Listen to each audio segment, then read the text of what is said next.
আমাদের সময়ে এই ডিজিটাল যুগ ছিল না বলে আমরা অনেক কথাই জানতে পারিনি। অনেক অলৌকিক ঘটনা, খ্রিস্ট ধর্মের ইতিহাস, অনেক কিছু এখনো আমাদের অজানা রয়ে গেছে। তেমনই একটি অজানা শহরের নাম হচ্ছে চাস্টোচোয়া। পোল্যান্ডের একটি ছোট্ট শহর, কিন্তু এর মাহাত্ম্য দিকে দিকে ছড়িয়ে পড়েছে। অথচ আমিও জানতাম না, যদি না আজ এখানে উপস্থিত না থাকতাম। এত জনপ্রিয়তা, গির্জার পুরো দেয়াল জুড়ে খ্রিস্ট ভক্তদের রেখে যাওয়া স্মৃতিচিহ্ন, আর সেগুলো হচ্ছে কারো বা চোখ অন্ধ ছিল, সে আজ দেখতে পাচ্ছে, তাই তার চোখের প্রতিকৃতি সোনার আকৃতিতে দান করেছে। কত নোলা টুন্ডা যাদের পা ছিল না, তারা আজ হাঁটতে পারছে, তাই তারা তাদের লাঠি ক্র্যাচ এখানে ফেলে রেখে চলে গেছে। এগুলো সব রেখে গেছে এখানে। এই দেখুন, কত ধরনের জিনিস এই দেয়াল জুড়ে রয়েছে ভক্তদের বিশ্বাসের ফল। তারা যে ভালো হয়েছে, তারা যে সুস্থতা লাভ করেছে, এই তার স্মৃতিচিহ্ন। আপনারা দেখুন, আজও লাখো লাখো ভক্তরা এখানে প্রতিদিন সকাল সন্ধ্যা সমবেত হচ্ছে। আমরাও গিয়েছিলাম, সারা দিন এখানে থেকেছি, তারপর হোটেলে গিয়ে বিশ্রাম করে রাত্রের ডিনার করে আবার রাত ৯টার সময় এখানে এসেছি। এখানে আশীর্বাদ করা হয়, তৈল লেপন করা হয়, রুগীদেরকে সুস্থতার জন্য, রুগীদের জন্য প্রার্থনা করা হয়, আর করা হয় রোজরিমালা। আমরাও এসেছি, আমরাও দেখেছি এর মাহাত্ম্য। কত মানুষ, জায়গা পাচ্ছিলাম না, অনেক দূরে থেকে মাইকের মাধ্যমে শোনা যাচ্ছিল, বিভিন্ন ভাষায় প্রার্থনা করা হচ্ছিল। হয়তোবা আমরা ভাষা বুঝিনি, কিন্তু আন্দাজ তো করে পেরেছি। আভে মারিয়া সবাই জানে। পোল্যান্ডের সবচেয়ে বড় শ্রাইন, আওয়ার লেডি অব চাস্টোচোয়া। দেখুন, গির্জাটি অপূর্ব সুন্দর। আমরা এখনো লাইনে দাঁড়িয়ে আছি, এখনো মূল জায়গাটিতে যাইনি, যেখানে আওয়ার ব্ল্যাক ম্যাডোনাকে রাখা হয়েছে। বিরাট বড় লাইন। এই ছবিটিকে অলৌকিক বলে মনে করা হয় কারণ এর সাথে বহু অলৌকিক ঘটনা জড়িত।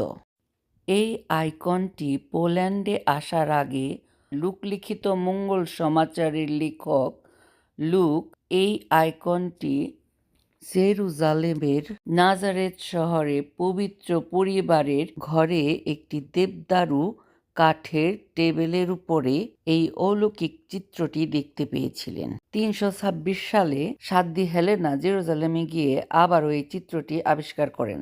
তিনি তার ছেলে সম্রাট কনস্টান্টিনোপলের জন্য এটি সাথে করে জেরুজালেম থেকে নিয়ে আসেন। পরবর্তীতে এটিকে ব্যান্ডেটা ঐতিহ্য অনুসরণে সোনা ও বহু মূল্যবান রত্ন দিয়ে সমৃদ্ধভাবে অলঙ্কৃত করেছিলেন।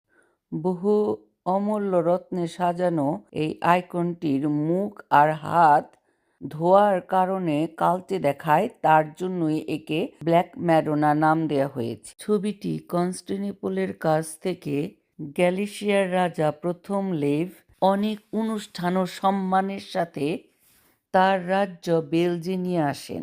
এরপর ওপেলের ডিউক লাডিস্লাস বেলজের দুর্গে আইকনটি দেখে রেড রুথেনিয়া আধুনিক পশ্চিম ইউক্রেন থেকে এই আইকনটি সংগ্রহ করেন। 1384 সালে ডিউক হাঙ্গেরি থেকে নিয়ে আসা পলিন ফাদারদের সুরক্ষায় জ্যোৎস্নাগোড়াতে এই আইকনটি রেখে যান।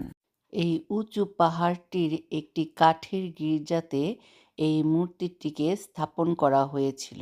30 বছর যাবৎ বহু তীর্থযাত্রী এখানে আসতে থাকেন। এত তীর্থযাত্রী হওয়ার কারণে এই ছোট্ট গির্জাটিতে আর জায়গা হচ্ছিল না, তাই 1384 সালে আগস্টের শেষের দিকে ডিউক ল্যাডিস্লাউস ছবিটি নিয়ে চাস্টোচোয়া অতিক্রম করার সময় তার ঘোড়ার পাগুলো থেমে যায়।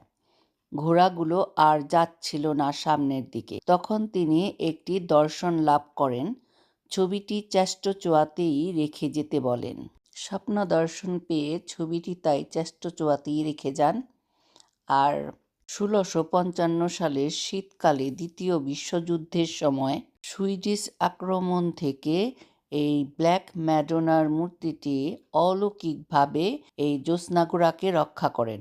ঘটনাটি এমন ছিল, সুইডিশরা চেষ্টচোয়ার জ্যোৎস্নাগোরার মঠটিকে দখল করার চেষ্টা করলে 70 জন সন্ন্যাসী, 180 জন স্বেচ্ছাসেবক, বেশিরভাগই পোলিশ অভিজাত, তারা 40 দিন ধরে 4000 সুইডিশ সৈন্যদের প্রতিহত করেন, আইকনটিকে সুরক্ষিত রাখেন আর যুদ্ধের গতিপথ অন্যদিকে ঘুরিয়ে দেন। আমাদের লাইন প্রায় শেষের দিকে। আমরা এখন সেই পবিত্র আইকনটি দেখতে পাচ্ছি।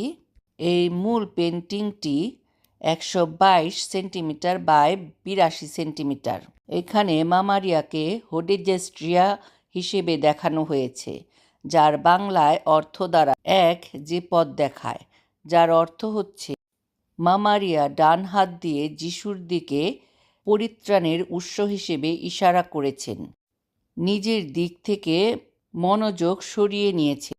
শিশু যিশু তার বাম হাতে গসপালের একটি বই ধরে আছেন আর ডান হাত প্রসারিত করে দর্শকদের আশীর্বাদ করছেন। এই অলৌকিক চিত্রটি পোল্যান্ডে বয়ে যাওয়া বেশ কয়েকটি যুদ্ধের অলৌকিকভাবে বিজয়ের সাথে যুক্ত। যেমন আগেই বলেছি, 1655 সালে সুইডিশের আক্রমণ, 1683 সালে ভিয়েনায় তুর্কিদের হামলার ফলে ইউরোপে খ্রিস্ট ধর্ম প্রসার, 1920 সালে আক্রমণকারীরা যখন পুরো দেশটিকে দখল করার চেষ্টা করছিল, পোল্যান্ডের জনগণ তখন এই ছবির কাছে এসে অনেক অনেক প্রার্থনা করার ফলে কুমারী মা মারিয়ার স্বর্গগ্রহণের দিন শত্রুরা পিছু হটছিল। যখনই দেশ বিভক্ত বা খণ্ডিত হয়েছে, যখনই এক সরকারের শাসন থেকে অন্য সরকারের শাসনে পরিবর্তিত হয়েছে, তখনই আওয়ার লেডির এই তীর্থস্থানটি একটি ঐক্যবদ্ধ এবং ঐক্যবদ্ধকারী ভক্তি স্থান এবং এমন একটি কেন্দ্র হিসেবে থেকেছে যেখানে মানুষ মানুষের তৈরি সীমানা পেরিয়ে আসতে পেরেছে। যতবারই সরকার ও সেনাবাহিনীরা মানুষকে বিভক্ত করার চেষ্টা করেছে, জ্যোৎস্নাগোরা ততবারই তাদেরকে একত্রিত করে রেখেছে। দেখুন কত লোক। এর শুরুর বছরগুলোতে রাজা ও রাজপুত্ররা এই তীর্থস্থানকে সম্মান জানিয়েছেন। তারা তাদের উদ্দেশ্য পূরণের পর বহু উপহার এখানে নিয়ে এসেছেন। সেইভাবে আজও তীর্থযাত্রীরাও এখানে তা অনুসরণ করে আসছে। ফলস্বরূপ এই জ্যোৎস্নাগোরার এই তীর্থস্থানটি কেবল একটি তীর্থস্থানই নয়, বরং দেশের জাতীয় শিল্পের ঐতিহ্যে বিশাল ঐতিহ্যের তত্ত্বাবধায়ক ও রক্ষকও বটে।